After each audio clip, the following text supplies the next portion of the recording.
ஆட்டினான். ஊசி முனையின் மேல் தன் வலது கால் பெருவிரலை ஊன்றி சரி இடது காலை எடுத்து வைத்து ஆமையா நாசி அடக்கி ஊசி தவங்களை செய்தான் வல்லரக்கன் செய்து வருகின்றான். எப்படி தவம் இருக்கிறான்? எப்படி ஐயா? உண்ணாமல் உறங்கிடாமல்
ஒருவேளை நம்ம தவத்தில் ஏதாவது குற்றம் குறை இருக்குமோ?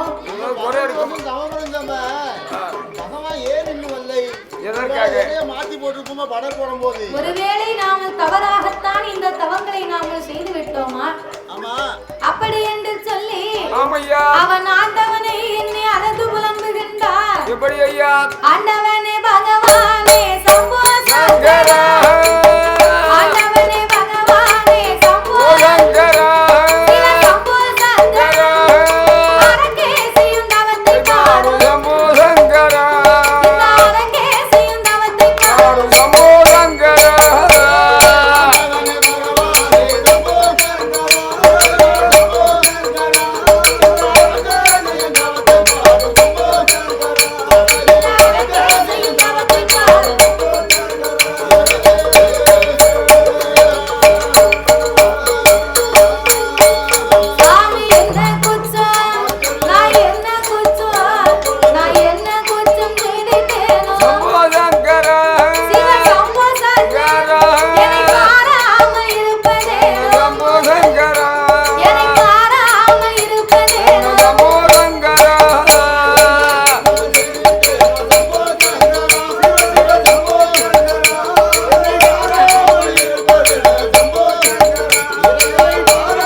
தான் ஏறிட்டு பார்த்தார் இறைவனாகிய பகவான். பகவான் பார்த்தார். கைலாசமே நடுங்கும் அளவுக்கு தவம் இருக்கும் பக்தனா இந்த வல்லரக்கே. அதானே இப்பேறுபட்ட அரக்கனுக்கு இப்பொழுதே சென்று நாமல் வரம் கொடுக்க வேண்டும் வேண்டும் ஐயா அப்படின்னு ஆண்டவன் இரவு நேரத்துல சரி சாமம் நடுசாமம் நள்ளிரவு 11:30 மணி இருக்கும்.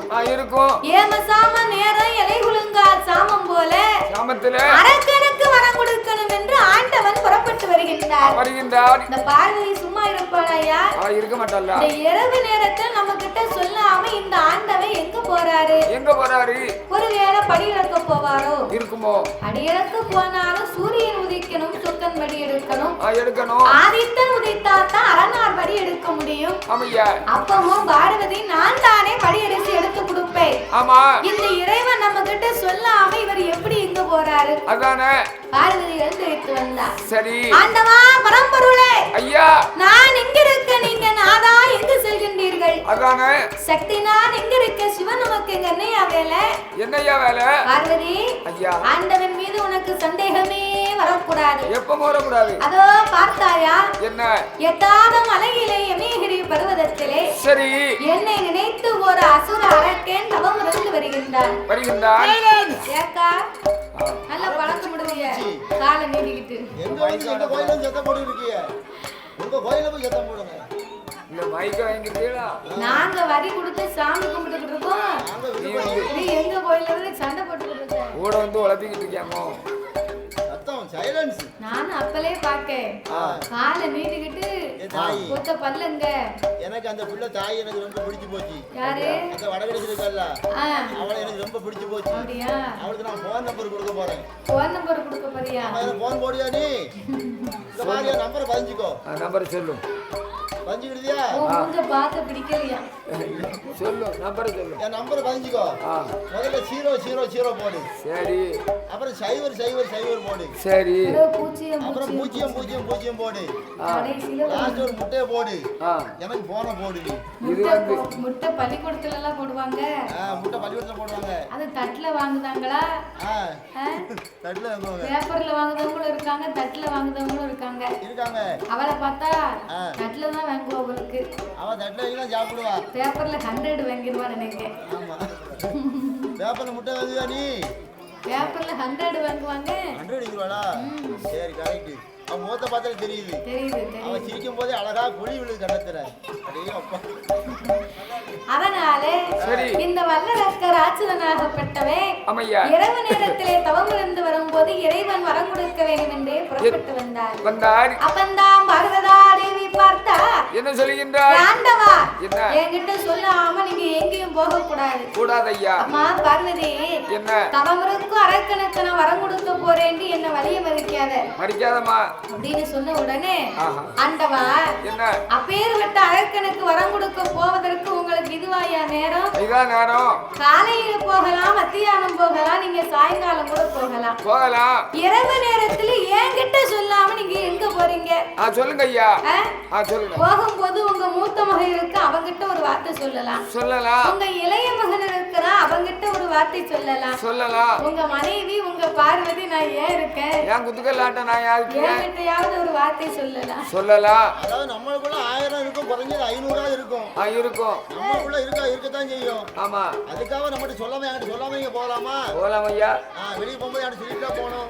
அதானே என்னிடத்திலே சொல்லாமல் புறப்பட்டதனால சரி, இனி உங்க மேல எனக்கு நம்பிக்கையே இல்லையா. அதனால உங்க ஏவல் பிள்ளை அன்றி தேவனை அழைத்து சரி பூலோகம் சென்று அரக்கனை கைலாசத்துக்கு அழைத்து வர சொல்லி அது என்ன கேட்டாலும் நம்ம 2 பேரும் சேர்ந்தே கொடுப்போம். அப்படின்னு குடும்பத்துல முதல்ல புருஷன் மேல சந்தேகப்படக்கூடாது, கணவன் மேல. ஆமா, அதாவது வீடான வீட்டுல சரி சந்தேகம் என்பது ஒரு கொடிய நோய். அப்படியா? அந்த சந்தேகம் முன்வாசல் வழியா வந்துச்சுன்னா வீட்டுக்குள்ள சரி, அந்த வீட்டுல சந்தோஷம் பின்வாசல் வழியா ஓடிடும். பின்வாசல் இல்லன்னா என்ன செய்யலாம் நீ கேட்கலாம். அதாவது சன்னல் வழியா ஓடி போயிடும்.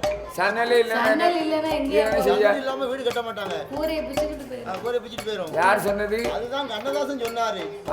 சந்தேக கோடு என்பது சரி, அது சந்தோஷத்துக்கு கேடுன்னாரு. அப்படியா? ஆணு பெண்ணை நம்பணும், பெண்ணை ஆணை நம்பணும். அதாவது ஒரு கணவன் மனைவிக்கு எவ்வளவுதான் ஒரு சண்டை சச்சரவு இருந்தாலும் சரி 2 அடி கூட அடிச்சிடலாம். ஆனா என்ன சந்தேகம் மட்டும் எப்போதும் வரவே கூடாது. பெரிய கொடிய நோய் அது வந்துட்டுன்னு சொன்னா அந்த வாழ்க்கையே முடிஞ்சு போச்சுன்னு அர்த்தம். சரிதானே? சந்தேகம் வந்துட்டா அதுக்கு பிறகு அதை சரி பண்ணவே முடியாது. அதுக்கு கேன்சர் எப்படி அதுக்கு மருந்து கிடையாது பாருங்க. இல்ல இல்ல அது மாதிரி இந்த சந்தேகம் வந்து ஒரு பெரிய நோய். ஆமா பெரிய நோய். அதனால என் பார்வதி என் மேல நீ சந்தேகப்படாத.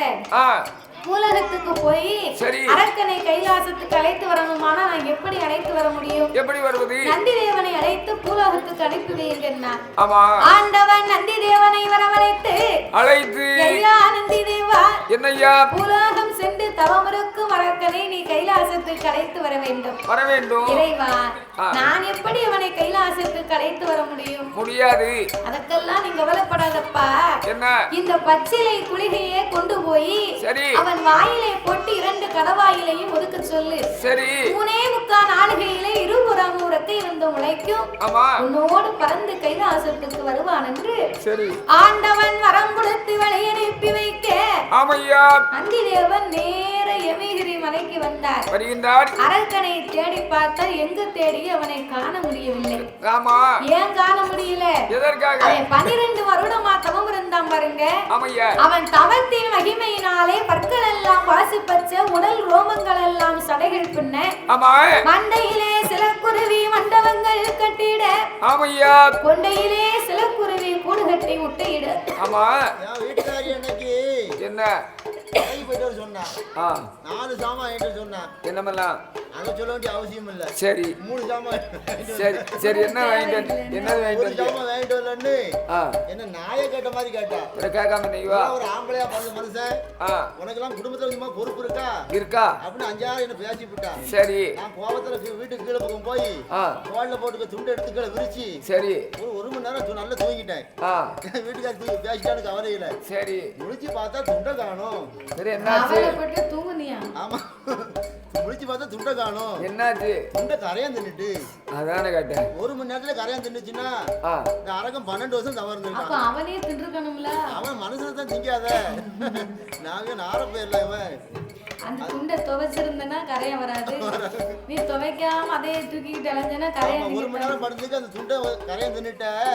இந்த அரகம் 12 வருஷம் தவறுந்துருக்கான். அவனுக்கு மேல பெரிய புத்தி வளர்ந்திருக்கு. சரி அவன் புத்துக்குள்ளே தவம் இருந்ததனால அரக்கனை காணாத நந்தி தேவன் அங்கே நின்று அழுது புலம்பினார். எப்படி ஐயா? இன்னும் அங்கானலையே அரக்கனை இன்னும் அங்கானலையே எப்போ அங்கான்பேனோ அரக்கனை எப்போ அங்கான்பேனோ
ஆமையா வருந்தி தவம் இருக்கும் மல்லரக்கா ஆமா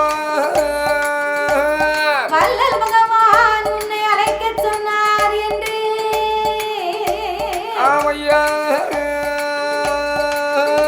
நந்தி தேவன் இப்படி 5-6 சத்தம் போட்டு அழைத்த போது என்னையா அரைக்க அப்பந்தான் லேசா குத்த விட்டு வெளியேற்றி பார்க்க பார்க்கின்றான். ஆடிய குத்த ஆடினாலும் காரியத்திலே கண்ணா இருக்கணும் என்பார்கள். ஆமா கண்டிப்பா. மாடு தப்பினா செடி எல்லாம் கண்ணு. சரி மாடு அந்த செடியில நின்றாதா? அந்த செடியில நின்றாதா மாடு? ஆமா. ஒருவேளை அந்த செடியில போய் நிக்குமோ? சரி. அப்படி மாடு தப்போட்டம் வந்து ஆமா செடியை பூரா தேடி பார்ப்பான். தூண்டிக்காரங்களுக்கு முதற்குலே கண்ணு. ஆமையா கடிக்கும் டப்புனு சுண்டி தூக்கலாம் அப்படின்னு. அப்போ அவன் தவம் இருந்தாலும் இருந்தான். சரி. சிவன் எப்போது வருவார் என்று சொல்லியே தவம் இருந்தான். அப்படி ஆண்டவன் வருவார் என்று தவம் இருந்த போது என்னையா நந்தி தேவன் இப்படி 5-6 சத்தம் போட்டு அரக்கவனு கூப்பிட்டார்ல. ஆமா. ஒருவேளை சிவன் தான் வந்திருப்பாரோ என்று அந்த வல்லரக்கனாகப்பட்டவன் என்ன செய்கின்றான்? புத்தை வீட்டுக்கு இறங்கி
கொஞ்சம் பொறப்பா அவசரப்படு. நான் யாரு தெரியுமா? யாரு? நான் தான் வானுலகத் தேவன் இறைவனுக்கு ஏவல் பிள்ளை. சரி. என் பெயர் தான் நந்தி தேவன். அப்படியா?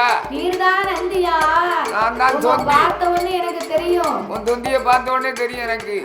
ஆமா நீ தான் தொந்தின்னு நான் கண்டுக்கிட்டேன். உன் தொந்தியவே நீ குறைச்சிட்டிய தாத்தா. இல்ல போகாதன்னு கேட்க மாட்டேங்க. சரி என்ன செய்ய சொல்லுத? தொந்தி மேல வந்தாலும் நீ வர மாட்டேன். அது 5 வயதுல ஊறி போனது. அதை கண்ட்ரோல் பண்ண முடியாது. நடக்குது நடக்கும். சரியா? இது எல்லாத்துக்கும் தான் தெரியுமா? அதனால ஐயா ஏ நந்தி தேவா ஐயா நான் சொல்லுவதை கேளு. என்னய்யா? மாடு போல வந்து மணித்தவத்தை கலைச்சிட்டு நான் சிவனை எப்ப பார்க்க வரத்தை எப்ப வாங்க உன்னை அழைத்து வர சொல்லித்தாண்டா ஆண்டவன் என்னை அனுப்பி வைத்தார். நான் எப்படி எப்ப வருவது? நான் எப்படி உங்க கூட வர முடியும்? அதானே இந்த பச்சளை குலுக்கைய வாயில போட்டு கொண்டா குலுக்கை 2 பக்கமும் ஒதுக்குனார். இந்த குலுக்கைய நான் எப்படி முங்க கடக்கன்னு வாங்கினா கடக்கன்னு வாயில போட்டாரு. அது குலுக்கல்ல மாப்பிள பச்சளை குளிகை. குளிகையா? குளிகை குளிகை அப்படி சொல்லு விவரமா சொல்லும். நான் குலுக்கன்னு பார்த்தேன். வாயில போட்டு 2 கடவாயில ஒதுக்கிறோம். சரி அப்படி தவறி உள்ள முழுகிட்டே இருந்தா என்ன ஆகும்? அத மாறி போகும். அப்படியா? ஆமா வீட்டில முளைச்சிரும் ரெக்க. கடவாயில ஒதுக்கிட்டீங்கன்னா 2 ரெக்க பசத்துல முளைக்கும். சரி வயித்துக்குள்ள முழுகிட்டீங்கன்னா அந்த ரெக்க வந்து பிட்டில முளைச்சிரும். அப்படியா? பறக்க முடியாது. குப்பர பாய வேண்டியது. ரெக்க இல்லாமலே நீ இந்த பரப்பு பறக்கிற. அடேப்பா பறவை ரெக்க மத்தர இருக்கும்னு ஐயோ இணை வேறு. எனக்கு மட்டும் ரெக்க இருக்கும்னா அப்படியே நைட்ல வீட்டுல படுத்திருப்பேன். சரி என் வீட்டுக்காரி தூங்குன உடனே என்னையா ரெக்கையால பறந்து என் குழந்தைய விட்டுட்டு போயிருவேன். வேற வீடே இல்லையோ? குழந்தைய விட்டு தான் போக முடியும். வேற வீட்டுல விட்டு போக முடியும். அதானே கேட்டேன். சரி ஆண்டவன் குதிரை அறிஞ்சுதான் கொம்பு கொடுக்கலையா? அப்படி கொடுத்திருந்தால் உன் குணம் தெரிஞ்சுதான் ஆண்டவே ரெக்கையை கொடுக்க கொடுக்காம விட்டுருக்காரு. என் பொண்டாட்டிட்டு அடிக்கடி கேட்க என் குழந்தைய விட்டு போகணும்னு விடவே மாட்டா. குழந்தைய விட்டு போக கூடாது அப்படிங்க. அப்படியா? அப்புறம் நம்ம மாலை போட்டு அனுப்பி வைப்பா. பேசாம கல்யாணம் முடிச்சு வச்சால. ஆமா, குழந்தைய விட்டு போய் ரொம்ப நாளாச்சு. அவளும் கொஞ்ச நாள் வந்துகிட்டு இருந்தா. சரி. அவட்ட சண்டை போட்டு அவளை வரவிட மாக்கிட்டா. அப்படியா? அவளே வரவிட மாட்டேக்கா, என்னையும் போக விட மாட்டேக்கா. நீ அங்க என்ன சொல்லியா போறியோ? எங்க சவலப்பாடி வெளிநாட்டுல இருக்காரு. சரி. அப்ப கொள்ளியாளுக்கு யாரு வாங்கி போட்டு ஜாமான் கேட்டு வாரத்துக்கு 2 வாட்டி நான் அரிசி பருப்பு வாங்கி போட போவேன். என் கூட பிறந்த அண்ணன் தம்பி இல்லையோ? அவனும் வாங்கி போட வரமாட்டானுவன். வரமாட்டாங்களோ? அவன் இந்த சண்டால பாதத்தை என் பொண்டாட்டி விட மாட்டேக்கா. அப்படியா? ஆமா. அரிசி பருப்பு வாங்கி போட்டியா ரொம்ப லட்சண கழுதையா இருக்கும் போதும் பிறகு. அப்போ ஆண்டவன் மனிதனுடைய குணம் அறிந்து தான் நமக்கெல்லாம் ரெக்கையை கொடுக்கல. ஆமையா. ரெக்கை இல்லாமல் இவர் இந்த பேச்சு பேசினாருன்னா அப்ப ரெக்கை இருந்தா அவளை பிடிக்க முடியுமா? முடியாது. அதுக்குத்தான் ஆண்டவன் நம்மளெல்லாம் இப்படி படைச்சிருக்கிறார். அதேதான் அதேதான். அப்போ சரி, இந்த அரக்கனாகப்பட்டவன் ரெக்க முளைக்கும்னு சொன்ன உடனே குளிகையை வாங்கி வாயிலை போட்டு 2 கடவாயிலையும் ஒதுக்கிட்டான். இவன் ஒதுக்கிற 3/4 நாளிகையில இருபுறமும் ரெக்கை வந்து முளைக்க பாவி அங்க பிறக்கா இங்க பிறக்கா மேல பிறக்கா கீழே பிறக்கா ஏ பாவி நிக்க மாட்டுக்கா நில கொண்டு இருக்க மாட்டுக்கா ஏ பரப்பா ஏ அரக்கா நீ இப்படி மேலும் கீழும் பறந்துட்டு இருந்தா நம்ம என்னைக்கிடா கைலாசத்துக்கு போக எப்படி போவே? ரெக்க முளைக்காமலே பெட்ரோல் 100 ரூபாய்க்கு போட்டுக்கிட்டு பைபாஸ் ரோட்டு அரை அடிக்கு மேல பைக்ல பறக்கும். ஆமா, ரெக்க முளைக்காம வேற ரெக்க முளைச்சா சும்மா வீட்டுல இருப்பானா? அதானே, பறக்கத்தான் செய்வான். அப்போ சரி ஐயா நந்தி தேவா, என்னய்யா? நான் முன்ன கைலாசத்துக்கு போனதில்லை, வந்ததும் இல்லை. நீங்க முன்னாலே போங்க, நான் உங்க பின்னாலே வரேன். வருகிறேன். எப்படி வருகிறார் தெரியுமா? எப்படி? ஆதிவள்ளி கையில கிட்டாரனாருடைய இடமாகட்டியா. ஆதிவள்ளி கையில கிட்டாரனாருடைய இடமாகட்டியா.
சரி, அரக்கன் பூங்காவன தோட்டத்திலே பூ மலர்களை பறித்தான். ஆமையா, நம்ம ஆண்டவனை முதலா பார்க்க போறோம். சரிதானே? நம்ம வீசன கையும் வெறுங்கையுமா போனா நல்லா இருக்குமா? போக கூடாது. அதனால நம்ம கோயிலுக்கு போனோம்னா சும்மா போவோமா ஐயா? சும்மா போக கூடாது. சும்மா போக கூடாது. அதாவது நம்ம வீட்டுக்கு போறோம்னு சொன்னா பக்கத்துல இருக்க 2 பேரையும் எனக்கு உறக்கம் வருது அப்படின்னு சொல்லி கூப்பிட கூடாது. கூடாது. போறவங்க அவங்க வாட்டுக்கு ஒரு ஆளா போகணும். ஆமா, அவங்க 2 பேர்கிட்ட சத்தம் கொடுக்காக. ஆமா, ஏக்கா நீ வரியா? ஆச்சி என்ன இப்படி தூக்கம் வருது? ஏன் மேலுக்கு வந்து உனக்கு என்ன தெரியும்? அச்சடி விச்சடியா வருது. நான் அப்பவே பாக்கேன், கண்ணு கிருன்னு சுத்துது பாத்துக்கோ. நீ அங்கேயே பாத்துட்டியோ?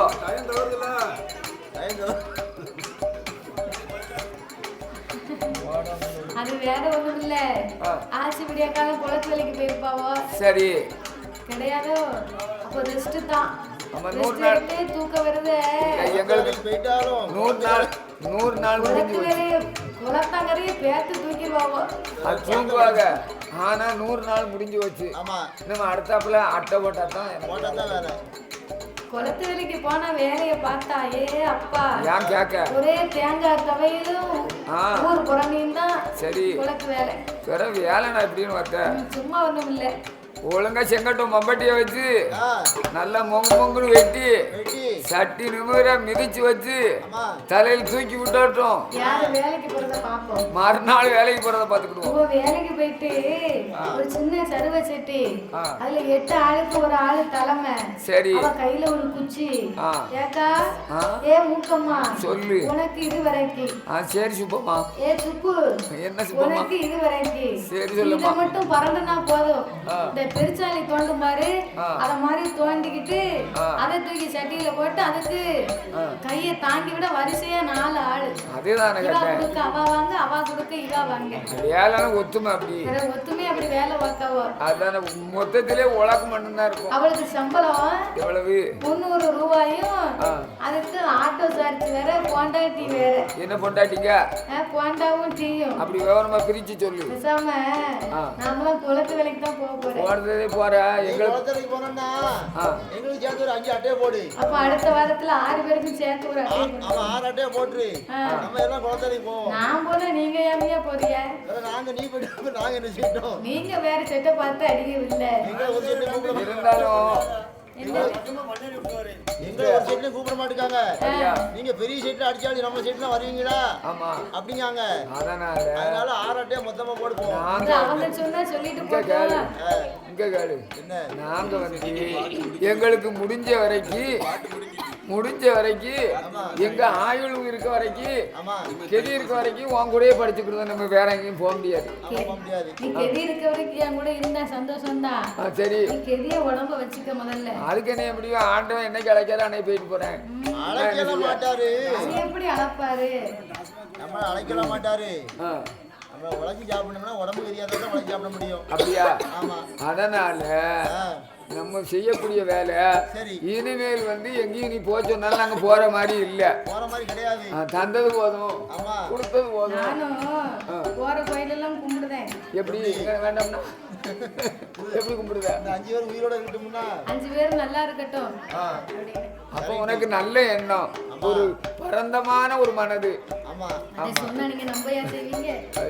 நம்பதான் செய்வோம், நம்பாம இருப்போம். ஆமா. அதனால காக்காமாருக்கெல்லாம் நல்ல ஆயுசு கொடு கடவுளே. நான் இருக்கிறது வரைக்கும், நான் படிக்கிறது வரைக்கும் என் கூட இருந்து படிக்கட்டும்னு நினைக்கிறேன். அப்படியா? நீ 55 வருஷம் படிப்ப இல்ல பாட்டு. எங்களை மாதிரி 4 ஆள் வந்து உனக்கு அடியாளா இருப்பாங்க. அப்படியா? ஆமா. இப்போ எப்போம்னு இருக்காங்க. அம்மா பரவு இல்லைன்னு சொன்னா எத்தனை ஆளோ நான் வரேன். அதனால யாச்சு இருந்தா நாளைக்கு நம்ம 2 பேரும் அட்டை போட்டு ஒண்ணா வேலைக்கு போவோம். சரி, போடுறதோட ரெஸ்ட் எடுத்தது போதும். சரி, போடுறதோட எனக்கு ஒரு அட்டை வாங்கி உனக்கு சேர்த்து போட்டுறேன். சரி, நான் இன்னும் எங்கேயும் ஓடி சாடி முடியாது. உங்களுக்கு மேல ஊர் புறணி பேசுவ. அப்படியா? புறணின்னு சொல்லிட்டேன் வையி, நான் தண்ணியை குடிச்சிட்டே பேசுவேன். அதாவது என்னைக்குமே புரணி பேசக்கூடிய இடத்துல மட்டும் நம்ம நிக்கவே கூடாதான் ஐயா. சரிதானே? புரணி பேச இடத்துல நம்ம நின்னுட்டு அந்த இடத்தை விட்டு கடந்து போனா அடுத்து பேசக்கூடியவர்கள் நம்மளா தான் இருக்கும். சரிதானே? அதனால புரணி பேசக்கூடிய இடத்துல நிக்க கூடாது. புரணி நம்ம சும்மா தான் இருப்போம். அந்தோனி சேர்ந்து நாராயணி சேர்ந்து தான் பேசுறாங்க அப்படிம்பாங்க. கண்டிப்பா ஒரு பக்கம்யா நம்ம பேசும்போது நின்னுட்டு நம்ம போனோம்னா மறுபடியும் நம்மளை பத்தி தான் பேசிக்கிட்டு இருப்பான். போன பிறகு நம்மளே பேசுவாங்க. அங்க என்ன இருக்கு? ஆமா பரவாயில்லை. அதனால